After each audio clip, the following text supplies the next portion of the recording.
We've all been reading over your study and the ICCT's release and all of the headlines on Volkswagen. But can you just walk me through a timeline of when you found out, when you got to these findings and when you released them to the general public? Because most of us only became aware of this on Friday.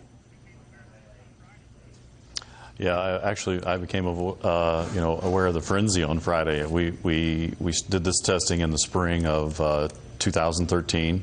That testing concluded at the beginning of summer. At that time we had measured the emissions in the real world on board the vehicles while they were doing their routes, and we actually engaged our colleagues at the California Air Resources Board basically to verify that the vehicles were behaving as they should. In other words, making sure we didn't pick a lemon when we were renting a car to do the testing. Their data was significantly different than our data, and that was confirmed. That confirmed to us that we weren't making poor measurements. It was simply, there were no errors, that the vehicle was performing that way. We then took about a year to go through the data, to write the report. I mean, it wasn't something that was high profile for us. We worked with our colleagues at ICCT. We got the data presentation together. They published the report on their website. We presented it in public forum. One of our graduate students, Mark Besch, did on March 31st of 2014. And it was over a year and a half basically before an announcement came from the Air Resources Board and EPA.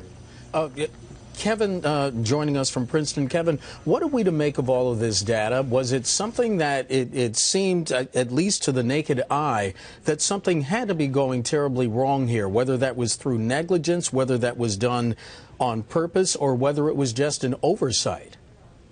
Right, and I think Dan could probably speak to this as well, is we often see that the results in the lab are different than what we see in the real world, right. Even with miles per gallon estimates and the testing done there's often several different types of tests that will yield different results. And one area we see that especially is as we approach 2025 with corporate average fuel economy standards, it's often difficult to find which is the number that correlates to what we would actually see if we were behind the wheel driving the vehicle.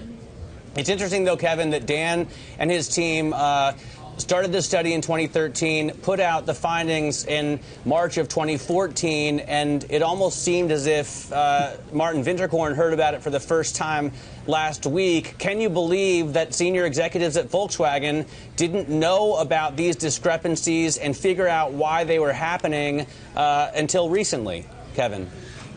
Yeah, I mean, that would seem to me that essentially, and you see what the fallout is in just these couple of days, that essentially somebody somewhere risked the entire enterprise for it to cheat on these tests for this defeat device. I find that hard to believe that that's one team or one person in a lab making that decision on their own. Dan, I wonder about the fix. Obviously, this isn't the part of the problem that you guys worked on, but NOx emissions are the real problem here. Apparently, they're 10 to 40 times the legal limit for at least one of these vehicles. Is there an easy way to take the NOx emissions out of the exhaust in order to keep sort of the emissions cleaner? Yeah, the two Volkswagen vehicles had two differing technologies, but we've done a lot of work on those technologies, particularly in the heavy-duty market. Even working with manufacturers developing solutions.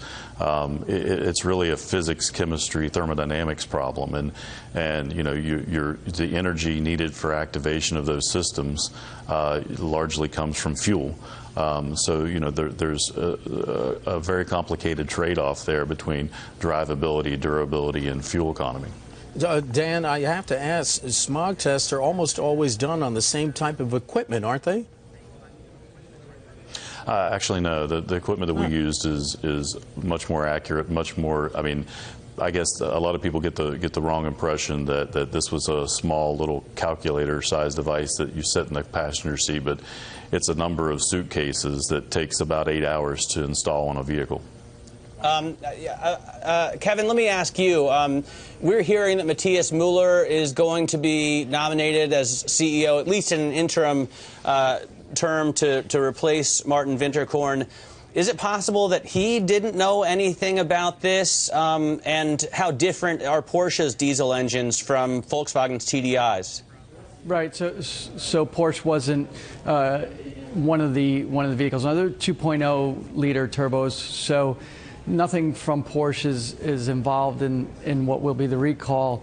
So it's entirely possible if Winterkorn is saying he didn't know, Mueller over at Porsche, is busy enough running that business and running it very effectively, I might add, that it's entirely possible that he neither had the opportunity or the wherewithal to know those things. Dan, as I understand it, most modern diesel engines use urea fluid to pull the NOx particles out of the exhaust gases. Is that what was missing in this instance, and would that solve the problem? Actually, the Passat was an SCR technology, so it did have the urea type system. The Jetta has a lean NOx trap, and it does not use urea as a reductant. So the system was there. The system was just not active as much as it needed to be. Kevin, I have to ask before we wrap this, we're talking about 11 million cars. What does this mean for the owners of these cars? What do they do? Yeah, and I think to Matt's earlier point and also Dan's earlier point, you're dealing with clean diesel, you're dealing with some performance, and you're dealing with costs, and it's almost like pick two of those things.